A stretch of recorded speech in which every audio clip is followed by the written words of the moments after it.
Welcome back. As if growing up in a foster home isn't tough enough, there are about 14,000 kids in foster care in Florida. Studies show when they age out of the system, 40% wind up homeless. Nearly 60% of young men who age out wind up in jail.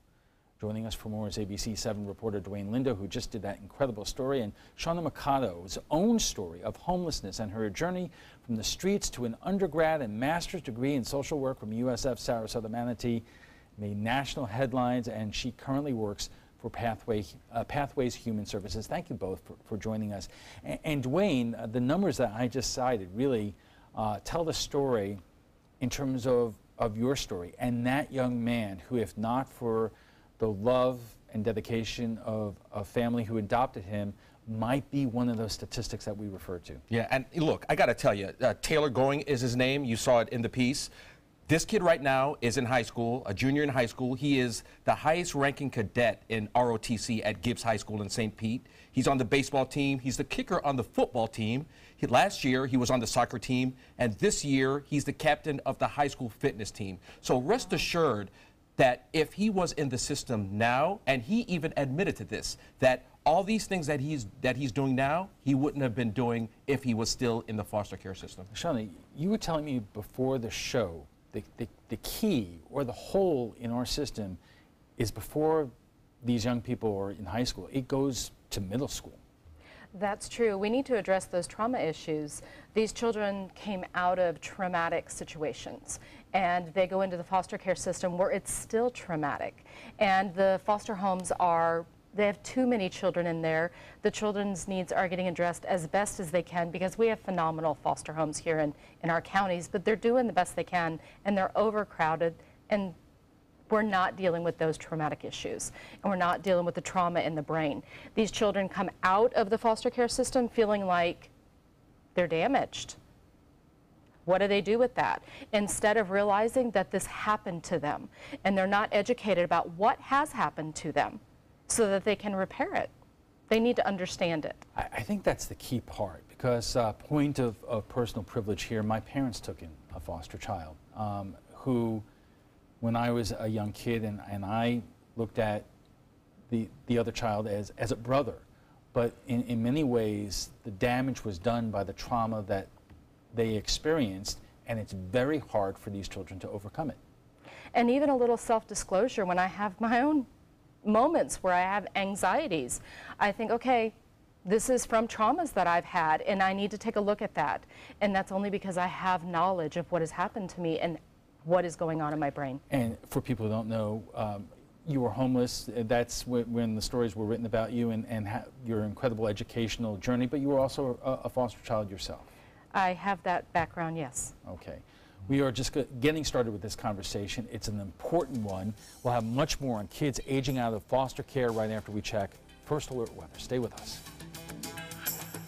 Welcome back. We are talking about the obstacles and challenges for foster kids when they age out of the system. And joining us for more is ABC 7 reporter Dwayne Lindo, who just did that incredible story, and Shauna Mikado, whose own story of homelessness and her journey from the streets to an undergrad and master's degree in social work from USF Sarasota Manatee made national headlines, and she currently works for Pathways Human Services. Shauna, let me start with you. In terms of what is the average age of a child put into the foster care system? 8 to 12 years old. A parent has 12 months to complete a case plan. If the parent doesn't, then that child goes up for adoption. So if you take a 12-year-old, at 13 they start out for adoption. That's very difficult to place a 13-year-old for adoption. Average amount of time for an adoption? About 2 years. So now you're looking at a teenager. People don't want to adopt teenagers. They want to adopt babies, 2-year-olds, 4-year-olds. It's very difficult. Dwayne, you were saying that during the break, the longer the child stays in foster care, the less likely it is that they will eventually be adopted. Therein lies the problem. If you have a kid in the system that's been there for so many amount of years, they're less likely to basically be adopted because, again, piggybacking on what Shauna said, it's unfortunate, but not a lot of folks want to adopt teenagers. They want someone young. Shauna, while children are in foster care and they are in the system and in essence wards of the state, Does this state provide the mental health services for them to deal with, as you said before, the trauma that they incurred before they got there? The mental health services do not focus on trauma. Many of the teens are put into group homes because the foster homes are overcrowded or they cannot deal with the mental health issues of the teens, which really the mental health issues are trauma issues. And so they're put into these group homes where, again, we're just making the trauma issues even worse because the attachment issues get worse. So no, we're not dealing with the mental health issues. We're just progressing them. I guess the question would be is why not? I mean, where has the budget been for foster care services? Has it been stable? Has it gone up as the population of foster kids has increased? I would say it's been cut in the terms of Medicaid funding. So Medicaid billing per session has been cut. The amount of sessions you can have per week has been cut. And a lot of trauma work is done within context of families. If a child isn't in a family, can't bill that. Medicaid doesn't pay for, per se, family billing, so that doesn't happen. Plus, a lot of our mental health clinicians are not trauma trained. Our case managers are not trauma trained. They need to be trauma trained. And I have to say, too, which is why this system pretty much encourages mentorship for a lot of these kids because, again, you know, they're not getting the nurturing they need. Basically what Connie Going was mentioning, they don't have any nurturing from families. It's basically what they have to deal with in the system. So the system tries to bring forth this mentoring in order for these kids to try to get a balanced, a nurtured type of lifestyle. Are there enough mentors out there? That's the problem. There isn't. You know, these are really tough budgetary times, both at the state and federal level, but I can't help but get past the following question.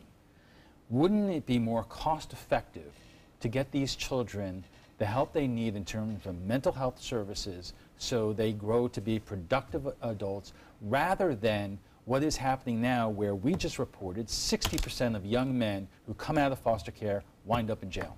Absolutely, you have to look at it as an investment instead of what you're paying now. So what kind of efforts are there in our community in terms of lobbying the state legislature, or if not Congress, to do something about this? Well, a few years ago, the National Association of Social Workers did lobby to have all investigators become social workers, which generally are trauma trained.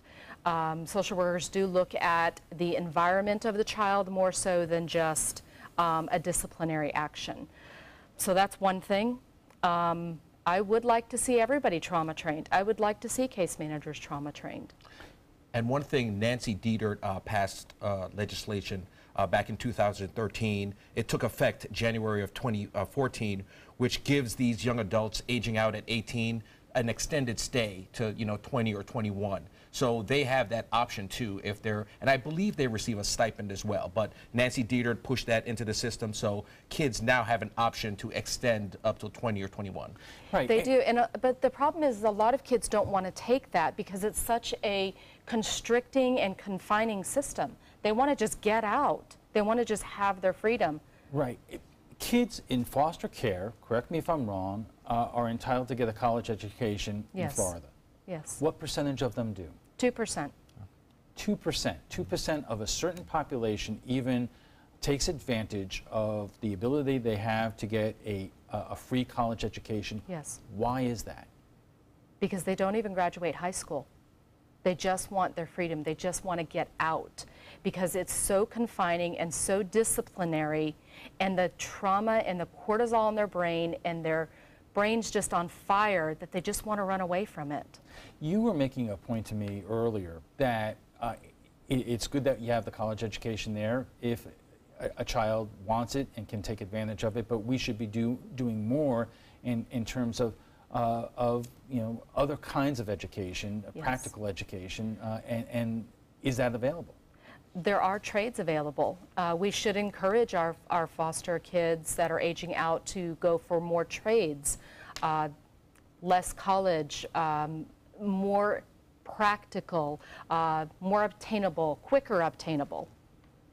You know, that family that you focus on there, Dwayne, it seems like they've done an incredible job, but it almost seems, unfortunately, it is not the example. It doesn't happen most of the time. It's a miracle what happened to that young man. You know, this Connie Going is an exception from the norm.